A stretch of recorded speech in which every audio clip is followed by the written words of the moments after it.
Hello, this is Mr. Chabry, and I've got another battle video for you. So this is another battle against Brady. I'm bringing this team that I've used before in the past. I really like this team. It's got a lot of OU Pokemon, plus it has Typhlosion. So now we'll hop right into the battle. My opponent's going to lead with the Gengar, as I actually lead with the Ninetales. So even though I do have the Focus Sash, I don't want to stay in here. This thing probably has Sludge Bomb. I don't want to risk getting poisoned and then losing my Ninetales first turn. And I really think Ninetales would be really good for that Garchomp. So I'm going to bring in my Araquanid. This thing is my special defense wall, and it's going to take the Sludge Bomb pretty well, even though that was a crit.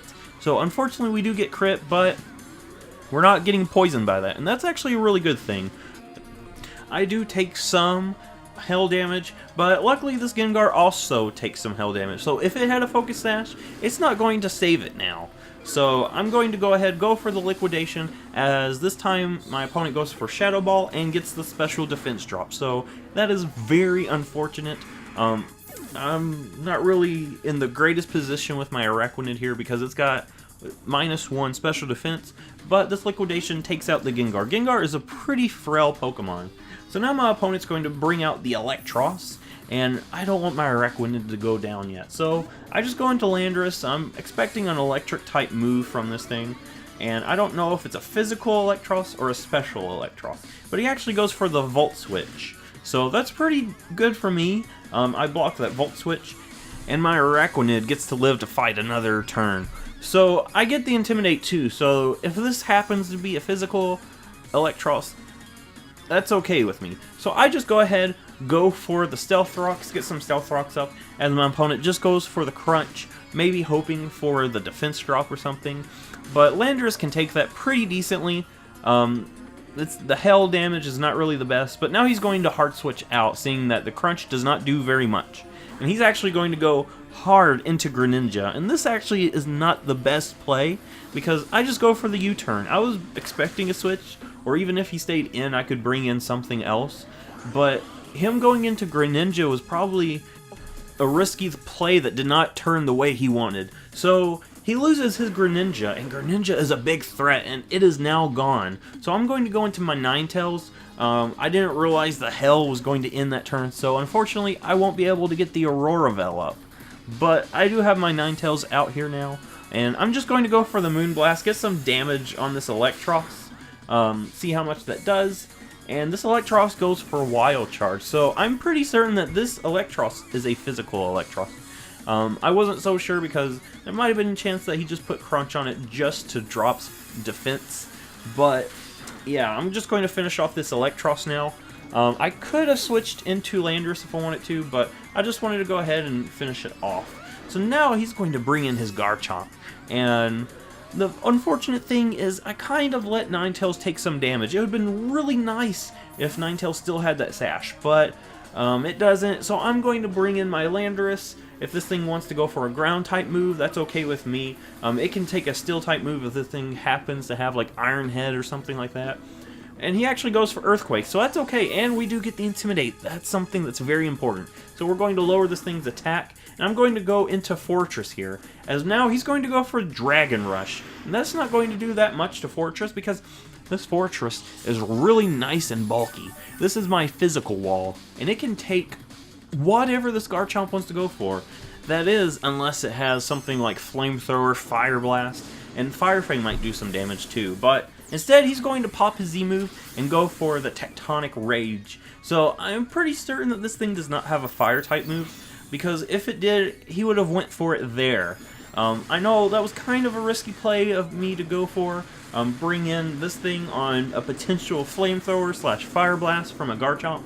I know Garchomps have been running that lately, but yeah, I'm in an okay position here. So I'm just going to use this as an opportunity to set up some Toxic Spikes.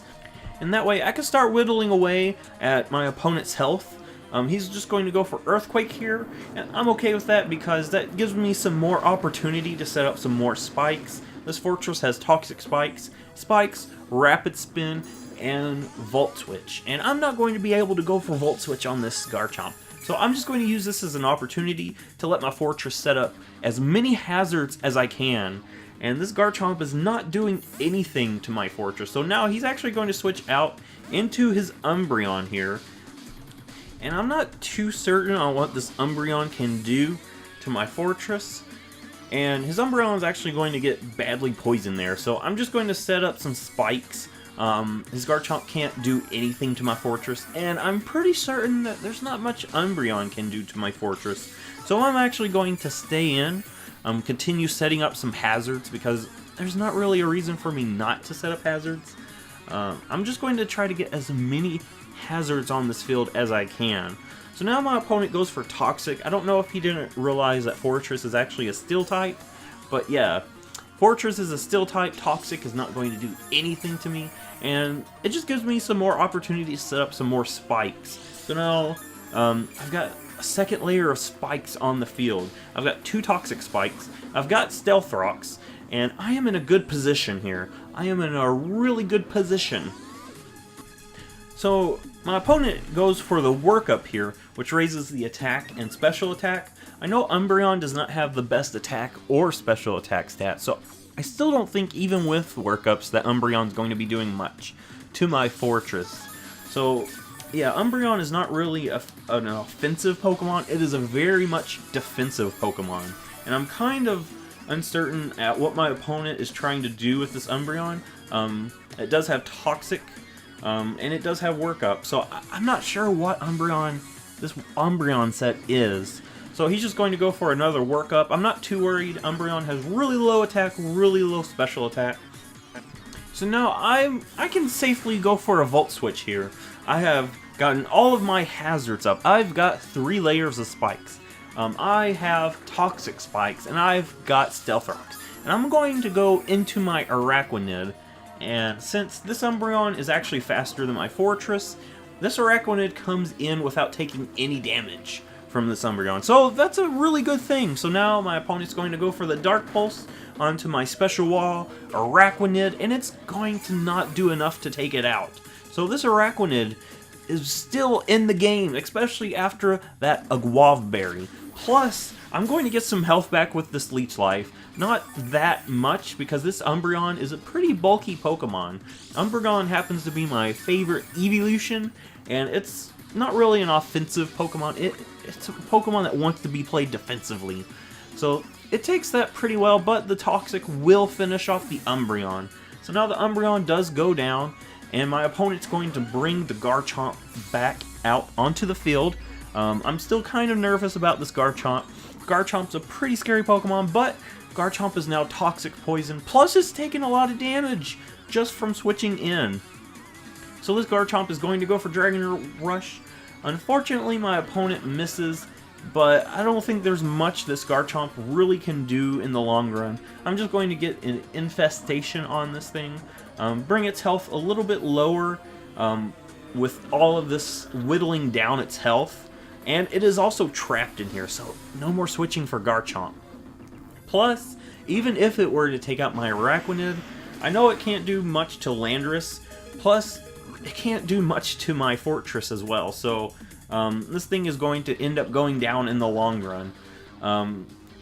So now it's just going to take some more damage. Araquanid still lives after that Dragon Rush, and now my opponent's going to finish off the Araquanid with the Dragon Claw. And down goes my poor Araquanid, but it did its job. It is a very solid Special Wall Pokemon, and I really like it.